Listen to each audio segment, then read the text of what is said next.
Pulis na bumaril sa kanyang karelasyon kusong sumuko naman.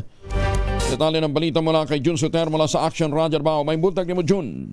Maayong buntag usab, Koyang Angel, isang pulis korporal na sangkot sa pamamaril at pagpatay sa isang babaeng negosyante na hinihinalang kanyang karelasyon ang kusang sumuko sa Digo City Police Station at kalaunay i-turnover sa Santa Ana Police Station, Station 1, alas 5 ng umaga noong Mayo 26, 2025. Sa pahayag ni Police Major Richin Lagnayo, Station Commander ng Santa Ana Police Station 1, ang insidente ng pamamaril ay naganap bandang alas 11 ng gabi noong Mayo 25 sa Palma Hill Street, Barangay 13-B, lungsod ng Davao. Ang suspect ay nakilalang si Police Corporal Marvin na nadestino sa Police Station 15 Ecoland na under ng Davao City Police Office at napag-alaman na may asawa.